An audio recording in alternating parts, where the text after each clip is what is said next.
Hey, what's up everyone? Ashley here. Today we're talking about the Samsung Galaxy S26, one of the most anticipated flagship phones of 2026. But is it worth the hype, or is Samsung repeating the same old mistakes? Let's find out. Samsung's next flagship line, the Galaxy S26 series, is expected to launch in early 2026, likely February for unpacked review and March for sales, breaking from the usual January tradition. This shift matters because a later release could mean Samsung isn't confident in what it's showing yet. Some analysts think the delay reflects internal indecision around the key features and pricing. We'll never know. Here's a controversy you don't always hear in polished product videos. Samsung reportedly doesn't even know what to charge for the S26. What? I know, right?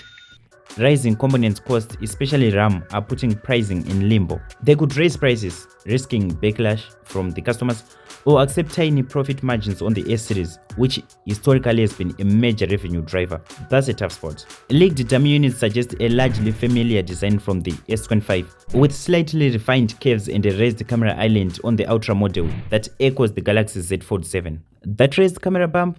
Yeah, it looks cool, but it might make the phone wobble when you put it on a table, which is something critics like on Reddit have already highlighted sarcastically. Now, the heart of the phone, the processor. Samsung has unveiled its new Exynos 2600 built on a 2nm GAA process. It is claiming big performance gains and better thermals, but leaked info suggests not everyone will get this chip. Some regions may get the Snapdragon 8 Elite Gen 5, which I believe is the most powerful of the two, but others get the Exynos 2600. This split means real-world performance could vary widely depending on where you buy your phone, which sounds not fair, honestly. And there is even concern that the Exynos version may be less power efficient because of a standalone modem design.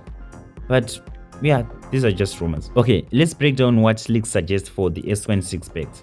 The base model is expected to have a 6.3-inch display, Snapdragon 8 Elite Gen 5 or Exynos, 4300 mAh battery with a 50 megapixels main camera with a telephoto and an ultra wide. Well, then the brother of that, the Galaxy S26 Plus. It has a larger 6.9-inch display, matching the ultra size.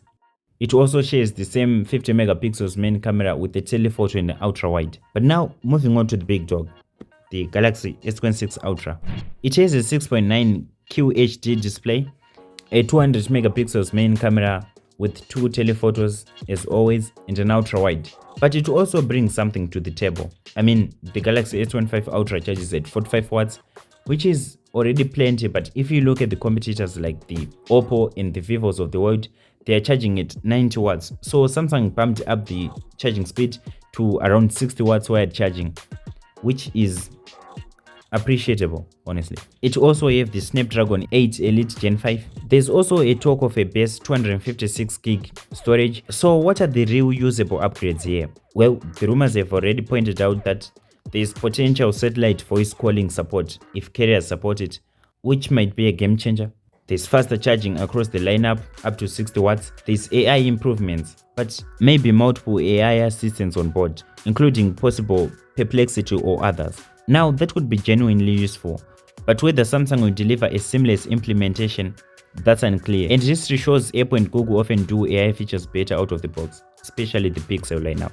Here's where it gets spicy. There's a growing sentiment among tech communities that the S26 could be a minor bump, basically what many call a refresh, not a revolution. Critics point out that Samsung's strategy lately has been incremental upgrades, high prices, split chipsets, and unimpressive battery gains compared to the competitors. I mean, some of those phones have already moved to silicon carbon batteries, which supports up to 7000 mAh without a sacrifice on the weight. Some even go as far as labeling it already the worst phone of 2026.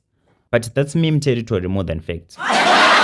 So the question is, should you get excited? Well, yes, if you want the best Android flagship possible, you love cutting edge cameras and AI features, you want satellite calling in remote areas, maybe you do hiking or something, but maybe skip this if you already own an S24, you hate price hikes and you want consistent performance worldwide. Let's get to the conclusion here. The Galaxy S26 might be great, but it's also shaping up to be the most debated Galaxy launch in years.